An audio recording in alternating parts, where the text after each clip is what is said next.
लोकसभा चुनाव जो चल रहा है उसको लेकर के आपकी क्या राय है? इनमें से कौन सा उम्मीदवार अच्छा है, कौन सा बुरा है? तो इसके बारे में कुछ राय बताएंगे अपनी। देखिए, मैं बहुत सोच समझ कर कदम उठाता हूँ। एक रहीमन दास जी ने एक एक कविता लिखी है, समाज के सामने रखी है कि रहीमन चुपे बैठिए देख दिनन को फेर, सू घड़ी के दिन आएंगे फिर लगेंगे बेर। अभी समय ठीक नहीं चल रहा, इसलिए मैं राजनीति में पूर्णतः भाग नहीं ले रहा। लेकिन इसके मायने ये नहीं है कि भारतीय राजनीति पर कोई कुठाराघात करे, उसको तोड़ मरोड़ने का, भारतीय संविधान को तोड़ मरोड़ने की कोई बात करे तो मैं चुप रहने वाला भी नहीं हूँ। तो मैं ये कहता हूँ कि अच्छे व्यक्ति को चुनो, व्यक्तित्व तो अच्छा हो, राष्ट्र हित में हो, जो देश की रक्षा कर सके। उन शक्तियों को भगाओ जो साम्राज्यवादी शक्तियाँ रही हैं और जिन्होंने देश पर डंडे की ताकत पर जिन्होंने राज किया है। मैं समझता हूँ कि ऐसी शक्तियों के विरुद्ध आम जनता के बीच की सरकार, बीच का आदमी सरकार का मालिक हो, बीच का आदमी सरकार के सदस्य बने और उनकी सबकी भागीदारी हो। सर, जैसे कि आपका 40 साल का राजनीतिक अनुभव है, तो आपके अनुसार जो स्थानीय जो जनता है, आपके जो कार्यकर्ता हैं, उनको किस ओर मतदान करना चाहिए? मैं कहता हूँ मतदान उसको करो जो आपके बीच का आदमी है, जो आपके बीच में रहे, बैठे, बातचीत करे, समस्याओं को जाने, गरीबी को जाने, इन सब चीज़ों को जाने और संविधान को माने। आजकल कई शक्तियाँ ऐसी उभर रही हैं जो संविधान को खंडित करना चाहते हैं। भारत के संविधान में कोई इस तरह की अधिनायकवादी शक्तियाँ डेवलप होने की कोशिश कर रही हैं, जिसमें मैं समझता हूँ कि हमारा जो सेकुलरिज्म है वो टोटल ख़त्म हो जाएगा। सर, जैसे कि राजस्थान के अंदर जो जब से भजन लाल जी की सरकार बनी है उसके बाद से आज तक आपने कार्यकर्ताओं से सलाह मशवरा किया होगा, जाना होगा कि ये सरकार कैसे चल रही है? देखिए, अभी सरकार है, सरकार चल रही है। पॉलिटिकल जो अप्रोच है वो शायद चुनाव में भजन लाल जी बिजी होंगे या कोई और बिजी होंगे। और अभी तो बजट सत्र भी नई सरकार का नहीं आया, अभी एक इंटरिम बजट जरूर आया है। बाकी तो अभी सरकार की तरफ से तो कोई कदम उठाए नहीं गए। जो उठाएंगे, जब उस पर टीका टिप्पणी करेंगे ठीक किया गया, गलत किया।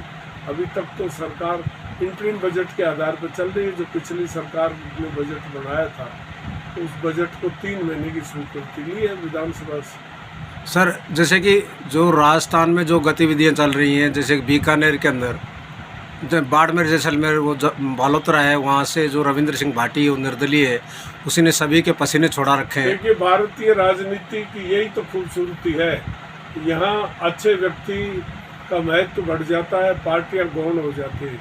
कभी कभी पार्टियाँ नेताओं के झूठे आश्वासन के चक्कर में आ जाती हैं और कभी कभी देखते हैं कि भाई अब नाक भर लियो भाई, इनकी तो झूठ की हद होगी, तो लोग फिर अच्छे व्यक्ति की ओर ध्यान देते हैं, तो फिर वो अच्छे की तरफ डाइवर्ट हो जाते हैं। सर, जो कांग्रेस ने घोषणा पत्र जो जारी किया है उससे आप कितना सहमत हैं? सुंदर, इतना अच्छा घोषणा पत्र कांग्रेस अगर पहले दे देती, अगर राहुल गांधी ये यात्रा पहले कर देते इस तरह की और उनको सद्बुद्धि आ जाती, तो आज ये नौबत नहीं आती कि आज संविधान पर लोग उंगली उठा रहे हैं।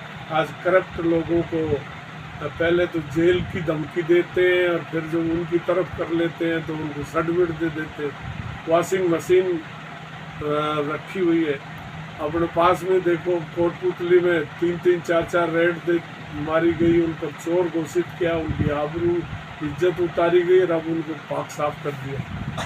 तो ये व्यवस्थाएं, जब दोहरी व्यवस्थाएं होती हैं तो फिर जनता जागृत होती है और जनता ही फिर फैसला करती है। अब नेताओं के झांसे में मैं नहीं समझता कि आज 4-5 दिन में जो बदलाव आया पूरे देश में, ईडी का और आपके इसका सीबीआई का और बॉन्ड का बहुत बड़ा करप्शन आया। मिस्टर प्रभाकरन जो भारत के वित्त मंत्री के पति भी हैं, जो जाने माने विश्व के अर्थशास्त्री हैं, उन्होंने कहा कि इससे बड़ा भारत में कोई घोटाला नहीं हुआ, विश्व का सबसे बड़ा घोटाला इसको कहा है। तो जब इस तरह की नौबत जब आई है तो फिर देश के नौजवानों को देश का भविष्य संवारने के लिए सजग होना चाहिए और ऐसी शक्तियों का कड़ा से कड़ा मुकाबला करके इनको पछाड़ना चाहिए। सर, जैसे कि जो भाजपा का जो संकल्प पत्र जो जारी हुआ है, जिसको घोषणा पत्र कहा जाता है, तो उससे आप कितने संतुष्ट हैं? देखिए, मैं भारतीय जनता पार्टी का और प्रेजेंट नेतृत्व का मैं दो भागों में बांटता हूँ। भारतीय जनता पार्टी का संविधान जिसने बनाया उनमें पंडित दीनदयाल उपाध्याय, श्यामा प्रसाद मुखर्जी, अटल बिहारी वाजपेयी जैसे बड़े लोग थे। उन्होंने जो संविधान बनाया वो संविधान डिफरेंट था और जनता की नब्ज के हिसाब से बनाया गया। और जो अब आधुनिक जो बीजेपी का जो धर्रा चल रहा है, जिस तरह से ये कर रहे हैं कि इसमें एक्सपीरियंस अनएक्सपीरियंस का किसी का ध्यान नहीं, अपना पराया देखा जा रहा है, तो मैं समझता हूँ कि भारतीय जनता पार्टी की इमेज में अब थोड़ा सा फर्क आया है। सर, जैसे कि जो केजरीवाल की जो गिरफ्तारी है उसको आप किस दृष्टि से? गलत, 100% गलत। एक गरीब एक बनिए के बेटे को उठा करके और जेल में ऐसे ठूंस दिया जैसे आज़ादी से पहले अंग्रेजों ने एक धारा चला रखी थी, जराइम पेशा, जिसमें कुछ जातियां थी जिनको उठा के मर जाओ जो बंद कर दो, मर जाओ जो छोड़ दो। तो आज बनियों को जराइम पेशा घोषित मान करके, बनियों को जराइम पेशा मान करके और उनको जेल में बंद कर दिया। ये बहुत ईडी का गलत और एक तरफा फैसला है। और एविडेंस के रूप में जिनसे इलेक्ट्रल बॉन्ड में करोड़ों रुपया लेकर के, और उस कि प्रधानमंत्री इतने चतुर हैं, बोली चाली में होशियार हैं और कहते हैं कि मोदी है तो मुमकिन है, तो मोदी है तो मुमकिन है, तो इसका खंडन करें। क्यों नहीं खंडन करते इस आरोप का? हम भी मानते हैं हमारा प्रधानमंत्री के खिलाफ कोई इस तरह की शब्दावली इस्तेमाल हुई है, पर चुप इसलिए बैठे क्या कि ठीक भी हो बात, क्योंकि प्रधानमंत्री जवाब ही नहीं दे रहे। उन्होंने सैकड़ों बार कहा, कोई साधारण आदमी ने नहीं कहा। विश्व के सबसे बड़े अर्थशास्त्री ने प्रधानमंत्री को चोर कहा है, तो इसका जवाब देना चाहिए ना, ताकि हमारी भी हिम्मत बंधे कि हम भी प्रधानमंत्री का पक्ष लेना शुरू करें।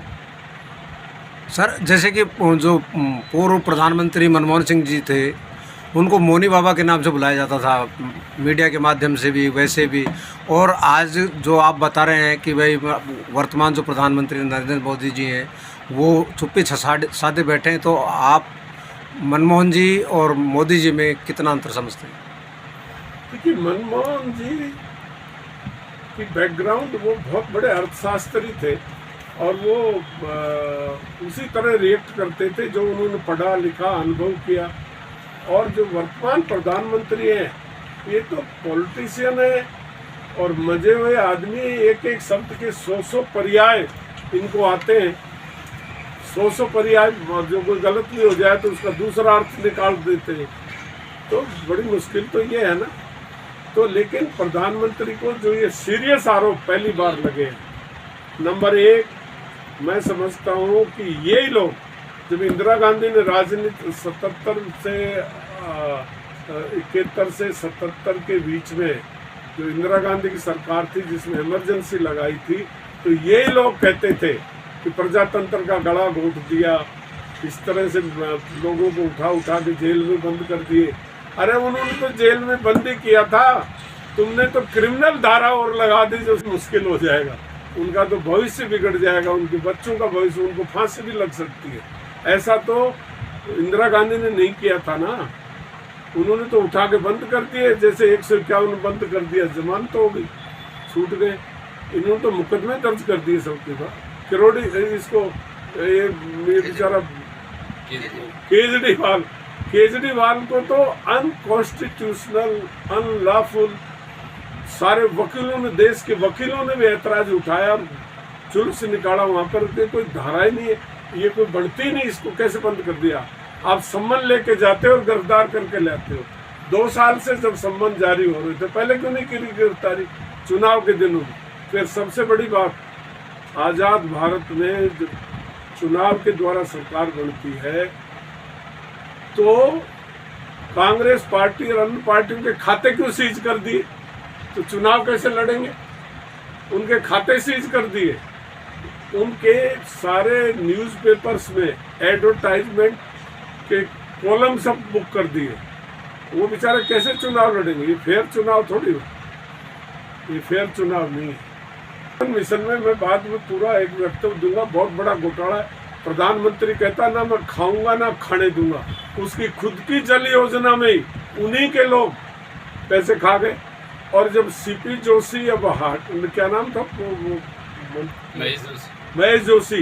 महेश जोशी को सम्मन जारी कर दिए। कभी ऐसा रूल्स ऑफ बिजनेस में मैं मिनिस्टर रहा हूँ, रूल्स ऑफ बिजनेस में भारत के संविधान ने, अंबेडकर जी ने मंत्री को बड़ी ढाल दी है बचाव के लिए। उनको सेक्रेटरी IAS अफसर इसलिए लगाए कि कोई गलती ना हो जाए, मंत्री अनपढ़ भी बन सकता है। तो ये कैसे हो सकता है कि डिप्टी सेक्रेटरी को छोड़कर सम्मन जारी कर दिए मंत्री को?